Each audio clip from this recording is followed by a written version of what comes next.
Before we adjourn, I'm going to make a couple of remarks to put in the record.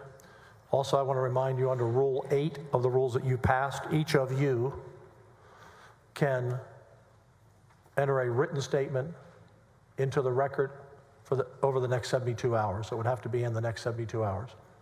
I remind you this is an historic event, and as we look back at the last impeachments here, there was much to learn, and you have that opportunity to leave your thoughts and your remarks, as I will here in a moment, for others to look at in case there's another impeachment at some time in the future of Texas. However, before I make my remarks, I want to excuse my legal counsel, Judge Lana Myers, who's been just an extraordinary person to work with and has become a great friend, and she's just been terrific. Before judge on the Fifth Circuit, on the Fifth Court of Appeals, rather, criminal court judge, and a longtime prosecutor from Dallas, and I could not have done this without you. Let's give her a hand.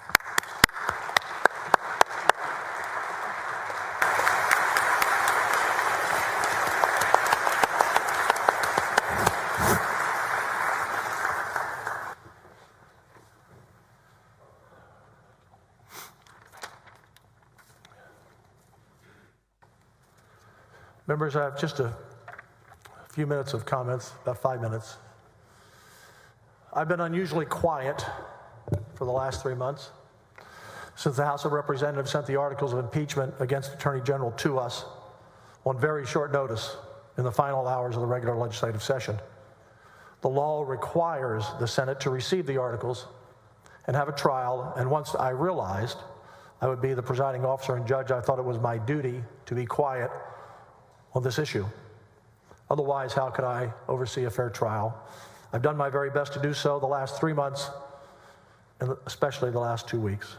Now that the trial is over, I want to take a few minutes before we close to put a few remarks in the court record for future legislatures to read in the event of another impeachment one day on both what the House and Senate did. Senators, first I want to once again thank you for doing your work. You all were thorough. You were thoughtful. You were professional. I watched all of you each day listen intently to every word that was said by every witness. Many of you took notes nonstop. I want to thank the Rules Committee. Senator Birdwell, the chair. I want to thank the Rules Committee for their tireless work. Senator Huffman, Senator West, Senator Hinojosa, Senator Creighton, Senator King, Senator Flores. You worked many hours for the last 3 months. You wrote 31 rules that were approved by the Senate 25-3. And those senators, when you brought them to them, they made adjustments and suggestions to those rules, as you know. It was a collaborative effort from all members. All of us studied past impeachments from all across the country to learn from the mistakes of past impeachments, so we wouldn't make the same errors. Now, the 31 rules weren't perfect, but you can be proud of the rules you passed. They were our guide for these last 90 days or so and through this process. I want to mention one rule that really stands out to me for future legislatures, I believe, to follow. And that was putting a reasonable time clock on both parties to present their case. Otherwise, this trial could have lasted, as some others have, for months, or at least 4 or 5 weeks. Both sides were in agreement immediately on the time clock and how it should be allocated, and I appreciate both parties for your cooperation, not only on that, and much of that was actually part of your suggestion as well, but on every rule. I said to both parties when we met here a week before the trial to do a walkthrough that we wanted to have a fair trial and protect the integrity of the body, the integrity of this great chamber, and each of you fulfilled that. I was proud of both of you, how you conducted yourselves on the court. I feel it's important to set the full record straight on this trial because I want people in the future to have a full picture of what happened And how did we get here? I've spent most of the last 90 days, as many of you have, preparing for this trial. I've issued over 240 subpoenas. I've studied numerous motions, written multiple orders, read hundreds of pages of history, rules, documents, and worked on every detail of this trial with you and with our incredible Secretary of the Senate, the Clerk of the Court, who turned this chamber into a courtroom, and her great staff. I have had a total view of this process from the very first day the House sent over the articles of impeachment to us in May. With all due respect to the House, we didn't need to be told in the final arguments how important this vote was. I believe the quote was, "This will, if you're like me, be the hardest and most difficult and the heaviest vote that you will ever cast in your time in the legislature. This vote will be the vote you're remembered for most." Our members already knew that and have known that for the last 3 months. If only the House members who voted for impeachment would have followed that instruction in the House, we may not have been here. In the House, the vote to send the articles of impeachment against the Attorney General to the Senate happened in only a few days, with virtually no time for 150 members to even study the articles. The Speaker and his team rammed through the first impeachment of a statewide official in Texas in over 100 years, while paying no attention to the precedent that the House set in every other impeachment before.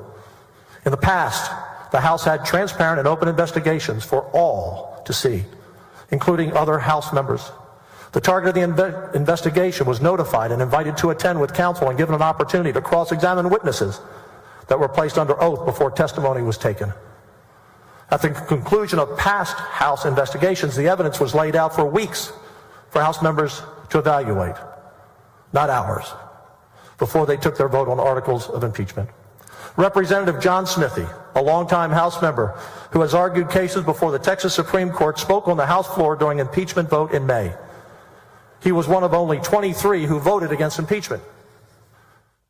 Representative Smithee said the House could not legitimately impeach General Paxton on the record because there was no record to send to the Senate. He said the House was not following the rule of law. He said the House approach, and I quote Representative Smithee, "Hang them now and judge them later."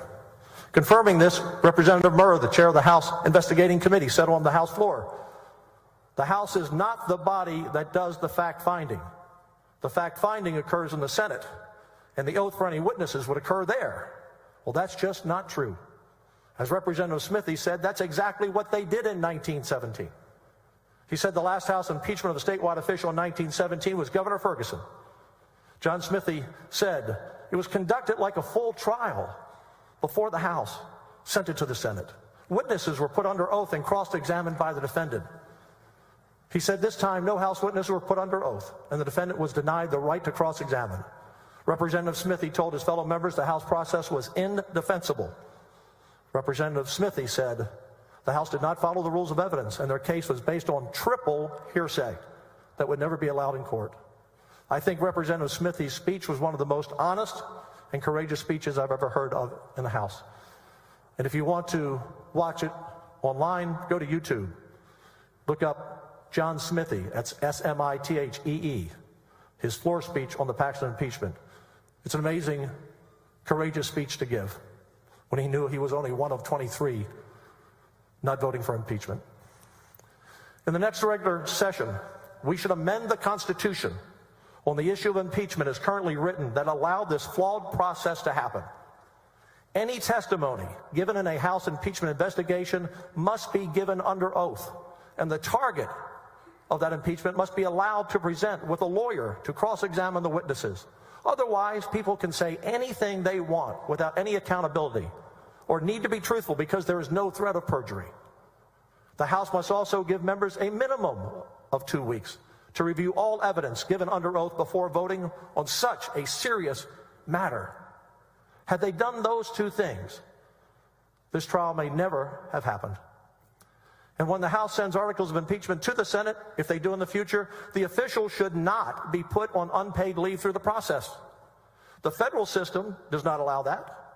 Why do we allow that in Texas?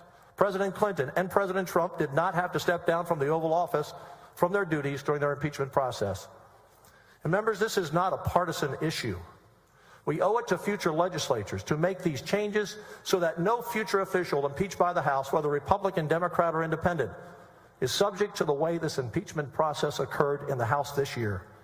Millions of taxpayer dollars have been wasted on this impeachment. 31 senators and a large Senate staff that made this trial possible have put their family life, their jobs, their business on hold for the last 3 months after already being here from January to June. I'm going to call next week for a full audit of all taxpayer money spent by the House from the beginning of their investigation in March to their final bills they get from their lawyers. We will provide our cost as well that were forced on us by the House impeachment.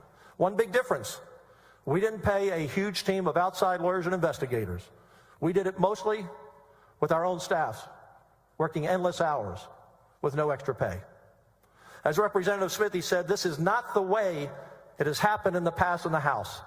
That's why I believe we've only had 2 prior impeachments. Our founders expected better. It should have never happened this year, and hopefully it doesn't again unless we address this in the Constitution. And finally, members, may God continue to bless the greatest place God ever created on earth, the place we call Texas. We are the envy of the world. We are the America that all America used to be, and that's why people move here from every state in the Union by the hundreds of thousands every year.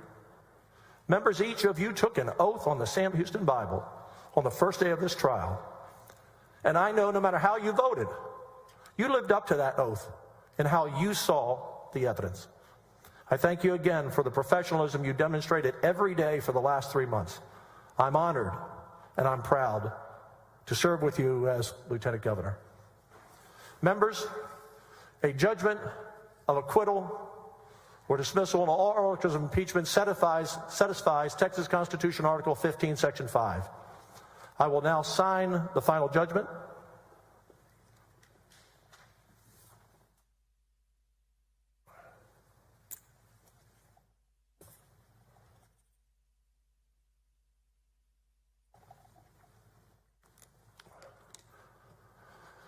This judgment will be filed with the Secretary of State, and Attorney General Warren Kenneth Paxton Jr. is hereby, at this moment, reinstated to office.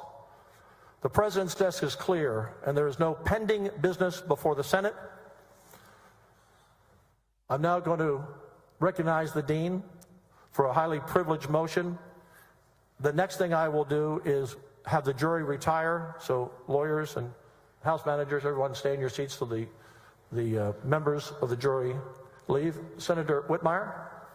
Thank you, Mr. President. I move that the Court of Impeachment is hereby dissolved and we adjourn sine die pending submission of the final judgment to the Secretary of State. Is there any objection? Hearing none, this concludes the proceedings. The Court of Impeachment is hereby dissolved, and we are adjourned sine die pending submission of the final judgment to the Secretary of State. Thank you, members.